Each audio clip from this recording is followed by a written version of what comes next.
Olá, boa noite. Seja bem-vindo ao Informativo TVU. Estamos em transmissão simultânea pelo canal no YouTube TV Universitário de Uberlândia. Acompanhe também os destaques do informativo pelo Instagram, @tvu.uberlândia. Hoje é terça-feira, dia 29 de outubro de 2024, e você confere na edição de hoje que a Prefeitura de Uberlândia acaba de reforçar a frota de ônibus do transporte público. E ainda, um projeto está transformando a relação das pessoas com a água no município. E hoje, nossa entrevista ao vivo é sobre a quarta semana do empoderamento feminino. Isso e muito mais você confere agora.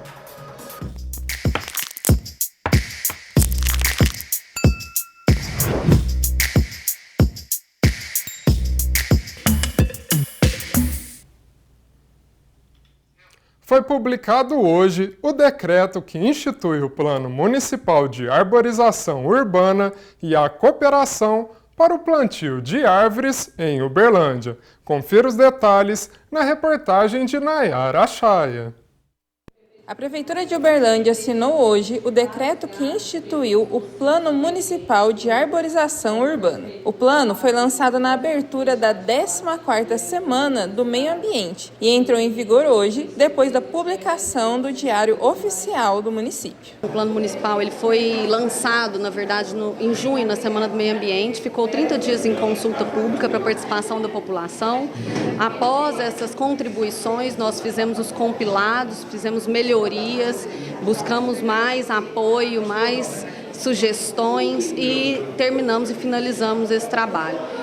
Foi feito com várias pessoas técnicas da Secretaria, principalmente servidores efetivos, que contribuíram. É muito importante ressaltar esse trabalho deles, porque eles estão lá lidando no dia a dia, né? Eles entendem quais são as principais espécies que tem na cidade, onde que falta mais indivíduos arbóreos, onde que a gente precisa fazer um trabalho de substituição desses indivíduos por problemas tanto na acessibilidade quanto na questão de arruamento, iluminação pública. Também nesta tarde foi firmado um acordo de cooperação entre a Secretaria Municipal de Meio Ambiente e Sustentabilidade e o Grupo MacNelson, empresa de insumos e produtos agrícolas. A parceria vai viabilizar o plantio de 5.000 mudas em áreas de preservação permanente, perto do Córrego do Cavalo, nos bairros Guarani e Tocantins. A empresa nasceu há 66 anos dentro do agronegócio, vendendo máquinas, né? Então a forma de retribuir para a natureza é contribuir com ela, reflorestando, plantando, né? Foi esse o propósito. O Plano Municipal de Arborização Urbana tem prazo indeterminado. A cada 5 anos, haverá uma atualização para acompanhar a evolução tecnológica e as necessidades da cidade. A revisão ela é de acordo com a necessidade. Também existem muitas tecnologias, muitas formas. A ciência ela não para, né? Ela está sempre em andamento e é muito importante ter esse apoio, tanto da questão das pesquisas e da tecnologia também. Hoje existem tecnologias, por exemplo, de plantio, que fazem com que as plantas elas já cresçam de uma forma mais forte, que elas consigam sobreviver melhor nas questões das intempéries. A gente conhecer melhor as espécies nativas, que elas se adaptam mais às questões do clima, né, do solo da região. Então, sempre que necessário, se o plano estiver defasado e houver necessidade pelos técnicos e também pelos gestores futuros, ele tem a possibilidade de fazer essa análise, essa revisão. Agora, o plano segue para etapas práticas, como diagnóstico a partir de ondas de calor e verificação de necessidade de plantio e substituição. A gente fazer o trabalho de substituição sem que a gente tire todos os indivíduos de uma vez para também não faltar, porque também sabemos que é necessário substituir indivíduos que correm risco de queda ou que também está atrapalhando a acessibilidade. Então, é um trabalho que, desde já, ele já acontece, mas agora vamos utilizar técnicas mais aprimoradas, estudos mais elaborados e conhecer melhor onde estão esses indivíduos e como cuidar de cada um deles. E a Prefeitura de Uberlândia acaba de reforçar a frota de ônibus do transporte público. São dezenas de novos veículos que já começam a circular pela cidade. A repórter Andréia Rochael traz as informações. São 43 novos ônibus que chegam para modernizar a frota do transporte público de Uberlândia. Um investimento de quase 50 milhões de reais feito pelas 3 empresas que operam na cidade. Os novos veículos têm ar-condicionado, suspensão a ar e são totalmente acessíveis. Com essa renovação, a idade média da frota passa a ser de menos de 5 anos. Uma mudança que vai beneficiar os mais de 135 mil passageiros que utilizam o transporte público diariamente. A distribuição dos ônibus foi feita entre as 3 concessionárias. A Sorriso de Minas recebeu 17 novos veículos, a São Miguel, 21 ônibus e a Autotrans, 5 novos ônibus, que se somam aos 21 já entregues no início do mês. E não foram só os ônibus que foram renovados. A Secretaria Municipal de Trânsito também apresentou 18 novos veículos que serão usados pelos agentes de trânsito. São carros 0 quilômetros equipados com GPS e sistema digital de comunicação. Uma modernização importante para o transporte público de Uberlândia. Eu volto com você aí no estúdio. Obrigado, Andréia. E agora é o nosso momento de esporte aqui no Informativo TVU.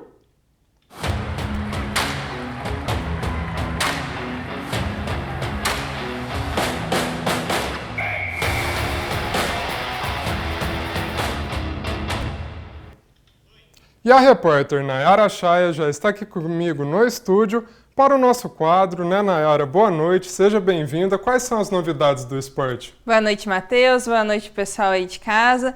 Hoje a gente vai começar falando sobre a equipe de Uberlândia, que, representada pela Futel, conquistou 88 medalhas, sendo 39 de ouro, 28 de prata e 21 de bronze no 6º Regional Triângulo de Natação. A Futel foi representada por 53 crianças e adolescentes. E um detalhe, Matheus, é que nesse ano a equipe de competição já soma 412 medalhas. Então, como a gente sempre fala aí, a base vem forte. Bastante coisa, né, Nayara? É muita coisa e a temporada ainda está acontecendo, então vem mais medalha por aí. Falando ainda de fim de temporada, né, ontem tivemos a cerimônia anual da Bola de Ouro. O Vinícius Júnior, que era o grande favorito para o troféu, mas no final da manhã já foi vazada a informação que provavelmente seria o volante Rodri o campeão do troféu. Vini teve uma temporada impressionante e um grande impacto fora de campo, tanto que ele tem recebido, né, o troféu Sócrates, que reconhece isso.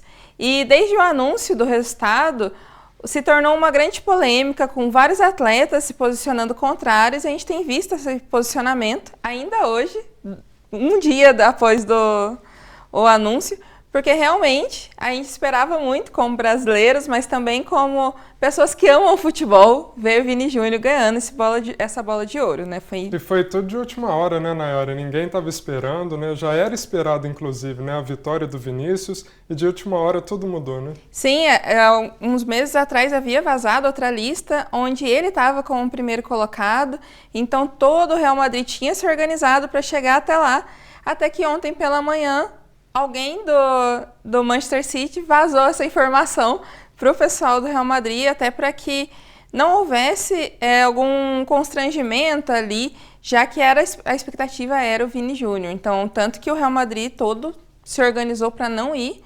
É um boicote, né, que eles fizeram organizados ao evento, que vai dar muito o que falar ainda, Matheus. Com certeza. E ontem também o Praia Clube entrou em quadra contra o Brasília, lá na Arena UTC.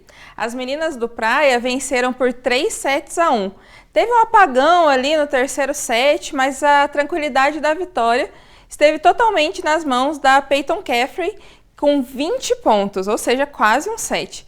O próximo jogo será em Maringá, no sábado, às 6h30. E finalizando o nosso momento esporte, hoje o Atlético Mineiro entra em campo contra o River Plate às 9h30, lá na Argentina, pela semifinal da Libertadores. Na primeira partida, o Atlético venceu por 3-0 e como a outra semifinal está 5-0 para o Botafogo, então está muito próximo de acontecer o que você espera, Matheus, uma final brasileira. Pois é, Nayara, não tem segredo, né? É só segurar o jogo. Agora é só segurar, mesmo que ambos estejam jogando. Na verdade, o Botafogo vai jogar dentro de casa, né? Mas fora de casa é só segurar o resultado. Excelente, Nayara. Muito obrigado pela sua participação. Obrigada, Matheus. Boa noite, pessoal. Até amanhã.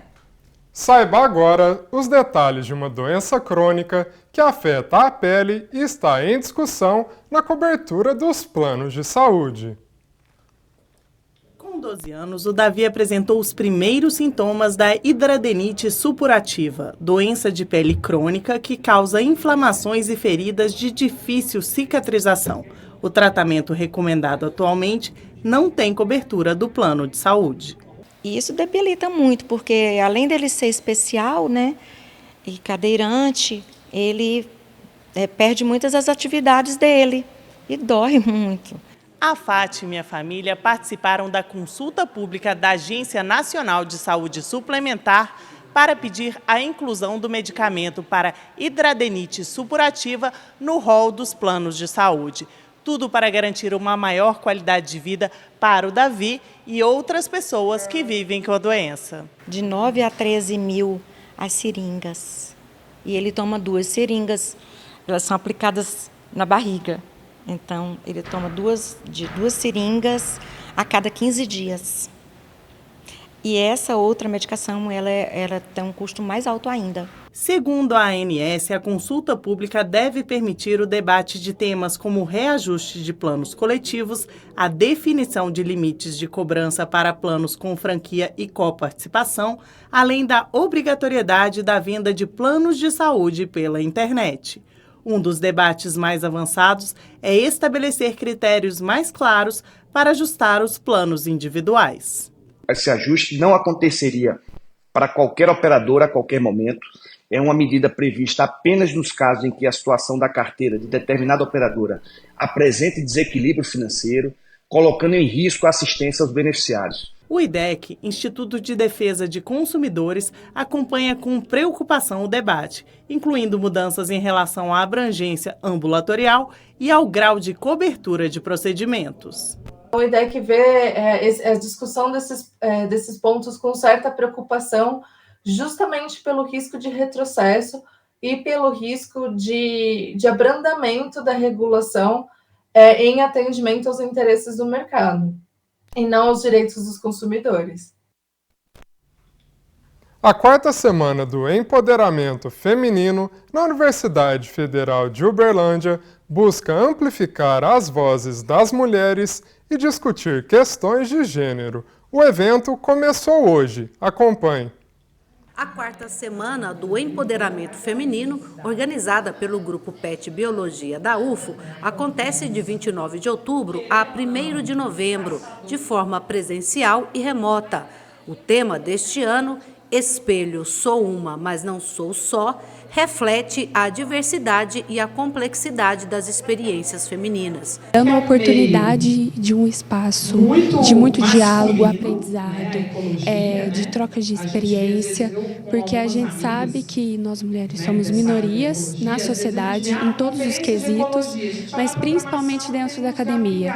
Então a gente pensou num programa com temas relacionados à saúde mental, à importância da mulher dentro da academia, e realmente fazer esse coletivo, né? Essa união e essas trocas de experiências que vai permitir com que nós podemos proceder, né? Ter uma revolução nesse quesito da mulher em qualquer espaço que ela pode ocupar. O evento aborda temas como a representação feminina nas universidades, a liderança das mulheres e os desafios enfrentados por elas no dia a dia. A programação inclui palestras, workshops e debates que visam fortalecer a autoestima e o desenvolvimento pessoal e profissional das participantes. O empoderamento feminino ele precisa de ser um tema presente em todos os ambientes, todos os cenários, né? Especificamente dentro da biologia, a gente tem muitas vezes áreas específicas com muitos homens atuando,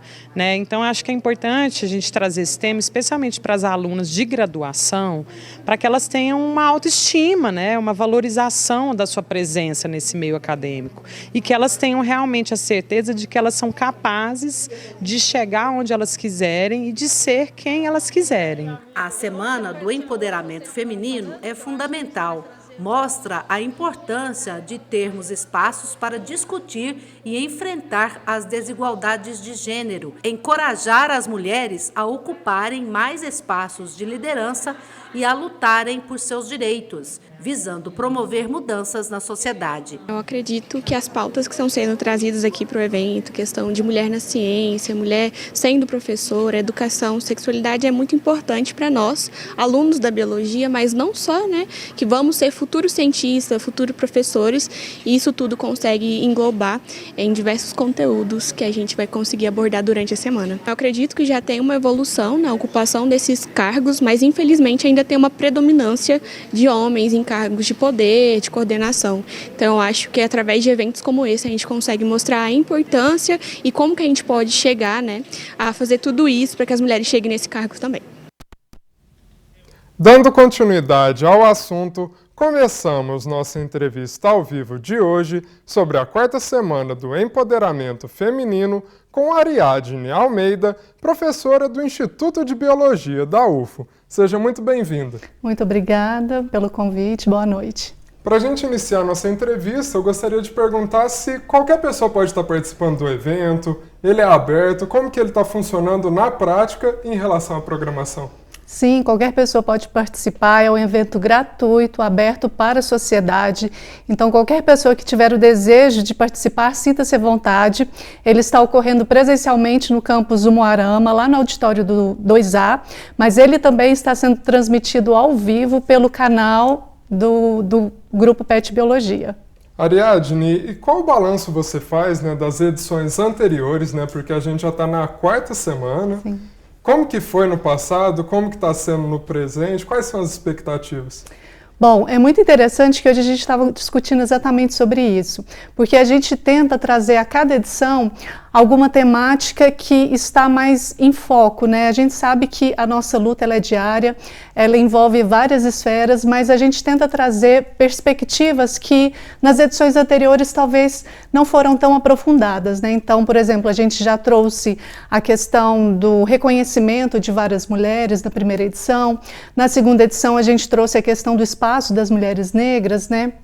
Na terceira edição a gente trouxe o legado, as marcas que essas mulheres deixaram na história, e nessa edição em específico a gente quis trazer essa importância do coletivo, mas trazendo aspectos que, por exemplo, a gente lida com mais frequência nesse espaço que a gente se encontra, né? Principalmente o espaço que é ocupado por muitos jovens.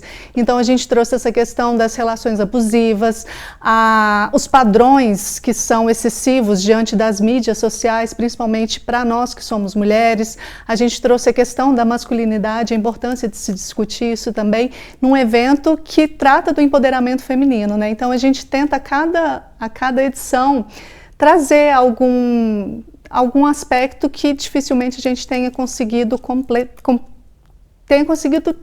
trabalhar de maneira mais completa. E falando em programação, toda ela, né, organizada pelo PET Biologia, eu queria que você falasse um pouquinho sobre o grupo, né, como que funciona ali na prática, né, essa organização, e também, né, coordenação, supervisão por parte de vocês. Sim. Bom, eu sou muito privilegiada por ter um grupo de graduandos que são fenomenais, então todo o evento ele é organizado pelos estudantes, principalmente pelas petianas, né? Então, para quem não sabe, o PET é o Programa de Educação Tutorial, que nós temos como objetivo desenvolver atividades de várias naturezas, inclusive ações afirmativas, como é a Semana do Empoderamento Feminino. Então, todas as etapas, desde o planejamento, para se pensar no tema, para se pensar no logotipo, nos convidados, tudo isso é feito pelos estudantes, né? Então, eles se organizam em comissões. Então, a gente tem a coordenação geral, que sempre tem 2 mulheres, né? Nessa edição é a Camila e a Isabel, e nós temos as outras comissões, a científica, porque a gente também tem a apresentação de trabalhos, que está sendo gerenciada pela Vitória. A gente tem a comissão da secretaria, que fica em contato com os convidados, que está sendo a Alexia. A gente tem o do marketing e divulgação, que está sendo coordenada pela Bruna, e da infraestrutura, que está sendo coordenada pela Carol. E nessa edição a gente tem uma comissão, que é a comissão técnica, né, que especialmente essa está sendo coordenada por um petiano, que é o João. Então todos eles trabalham em prol de oferecer o melhor para as pessoas que desejam aprender um pouquinho, discutir um pouquinho, entender esse universo, né, e refletir com a gente quais caminhos a gente deve seguir para realmente a gente chegar nesse momento de empoderamento mesmo. E de onde surgiu essa ideia, né? Principalmente falando de desigualdade, né? Vocês da biologia, a gente pode dizer que todas as áreas são afetadas por isso? Com certeza. A gente traz o evento dentro do curso das ciências biológicas, dentro da biologia, mas é um tema que ele deveria ser discutido em qualquer área. E como a gente tem essa necessidade de trabalhar com essas ações afirmativas também, de mostrar que o empoderamento ele está para além da academia, né, de trazer essas dificuldades, porque a gente sabe que quando a gente se trata de uma atuação profissional, nós mulheres, a gente ainda tem muita dificuldade. E a gente tenta também trazer isso para o nosso evento, né, porque é um espaço em que as mulheres vão discutir os seus lugares, né, nesse mercado de trabalho também. Então a gente acaba trazendo também esses aspectos voltados para a atuação profissional, mas é uma necessidade geral, é um tema que merece atenção em qualquer área, em qualquer espaço. Ariadne, a gente já está chegando ao final da nossa entrevista, eu queria que você deixasse um recado para quem está nos acompanhando, né? Qual mensagem que você deixa, deixando também um convite para eles estarem, né, participando. Sim.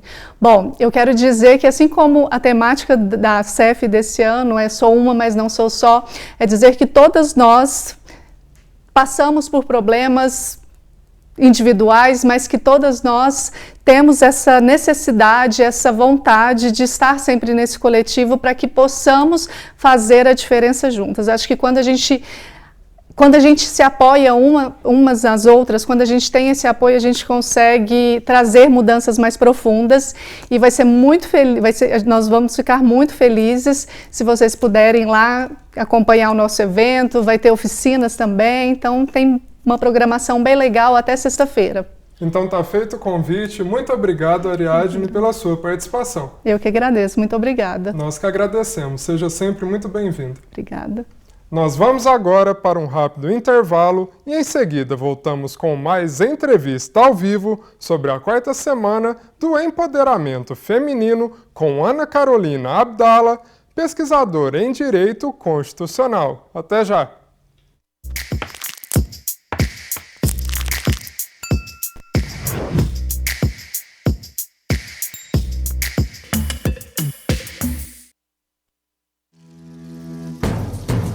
Onde está a sua liberdade?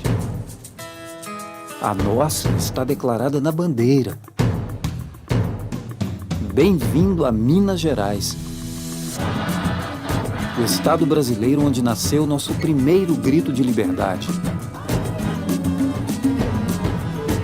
Aqui, a natureza é livre e muda a cada quilômetro que você percorre. A arte é livre para ocupar as ruas, as igrejas ou o céu aberto. A cozinha é livre para misturar sabores e aromas de um jeito que é só nosso.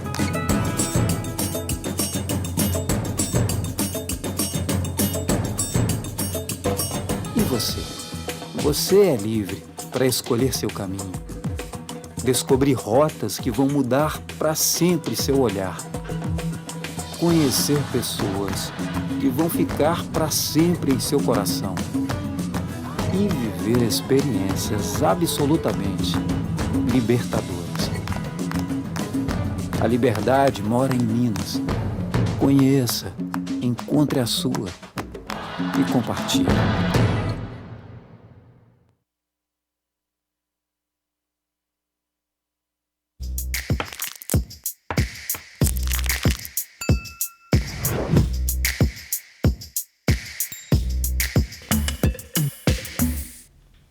Estamos de volta com o Informativo TVU e vamos agora para a segunda parte da nossa entrevista ao vivo de hoje sobre a quarta semana do Empoderamento Feminino com Ana Carolina Abdala, pesquisadora em Direito Constitucional. Ana, seja muito bem-vinda ao Informativo. Boa noite a todos e todas que nos assistem.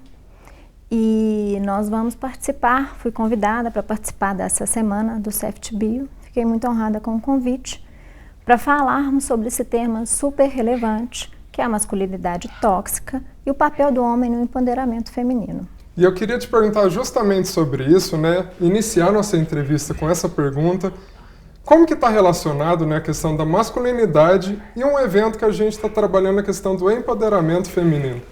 Então, a masculinidade tóxica é esse movimento que aproxima os homens dessa visão mais tradicional de gênero da masculinidade, né? Essa visão do homem provedor, agressivo, violento, da força bruta, e que empodera os homens dessa visão de que, de alguma forma, eles são física, emocionalmente, psicologicamente mais fortes e melhores do que as mulheres.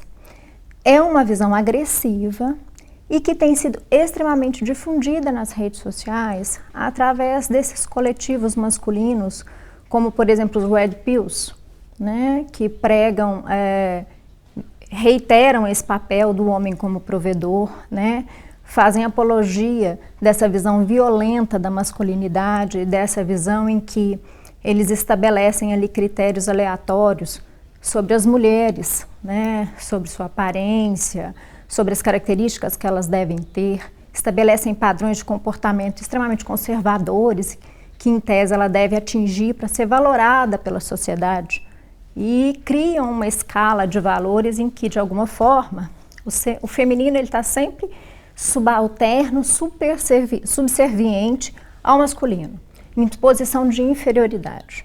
Então, tem tudo a ver, porque ele é um movimento absolutamente antagônico, contrário a essa ideia do empoderamento feminino, que é o que a gente está debatendo nesse evento excepcional promovido pelo PET-Bio. Ana, e por que as pessoas devem participar, né, de uma palestra como essa? Como você analisa a situação, né? Qual que é importante acompanhar, de estar por dentro, né, de um assunto como esse? Porque o empoderamento feminino, ele pode ser enxergado sob dois aspectos. Que é realmente a mulher retomar o poder ou assumir o poder sobre esse direito de igualdade, de equidade que ela tem, que num contexto de direitos humanos internacional está previsto, mas que no Brasil, o nosso contexto constitucional prevê expressamente como um direito fundamental, está lá no artigo 5º da nossa Constituição Federal, lá no topo, a igualdade material e formal de direitos e deveres entre homens e mulheres. E dentro do nosso contexto constitucional, não tem como nós, como sociedade, como um todo, e nem o Estado brasileiro, se eximir de trazer esse direito que está formalmente garantido na Constituição para o âmbito material, da vida, do dia a dia das pessoas. Então é necessário que nós todos, como sociedade, nos envolvamos nesse assunto, conheçamos o que é o empoderamento feminino. Revisitemos essas qualidades tidas como do gênero feminino, como a empatia, a comunhão, a escuta, o acolhimento, e revalorizemos essas qualidades, né?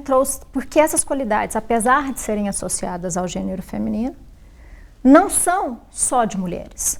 Os homens devem integrar para si também essas qualidades. E é por isso que é tão importante que nós, como sociedade, conheçamos o movimento e nos envolvamos com esse movimento. Porque a igualdade ou a equidade, que eu gosto mais do termo equidade, porque o termo igualdade, ele gera uma falsa impressão que é assim bastante explorada por esses movimentos da masculinidade frágil, você é igual, então não tem necessidade de uma cota, de uma política pública de fomento para mulheres, de uma lei Maria da Penha, porque você é igual, deve ser tratada como igual.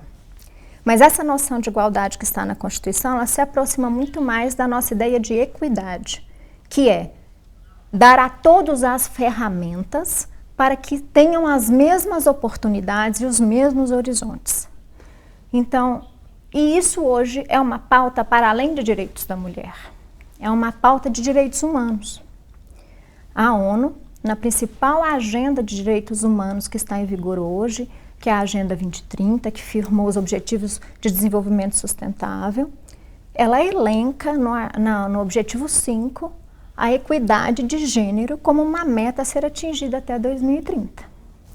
Então, hoje, a equidade, a igualdade entre homens e mulheres, que vem através desse movimento de empoderamento feminino, é uma pauta para além de direitos da mulher, é uma pauta de direitos humanos. Todos os humanos merecem ser isonômicos, ter direitos iguais e oportunidades iguais. Ana, e sabendo dessa importância, né, que você explicou muito bem, a gente já está chegando ao final da nossa entrevista, eu queria que você reforçasse, né, o convite para o pessoal estar participando. Só lembrando, sua palestra amanhã meio-dia, é isso? Amanhã minha palestra é meio-dia. Convido a todos para assistir conosco presencialmente no campus da UFMUarama ou pelo YouTube, que nós vamos ter uma discussão muito rica, uma dialética muito interessante sobre essa questão da masculinidade frágil e a sua relação com o empoderamento feminino.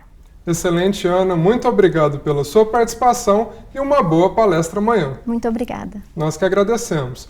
O informativo de hoje fica por aqui. Lembrando que se você tiver alguma sugestão, pode entrar em contato com nossa equipe de jornalismo no WhatsApp 34 99639 7880. Mais informações você acompanha no Jornal da Cultura às 9 da noite. Muito obrigado pela companhia e até amanhã.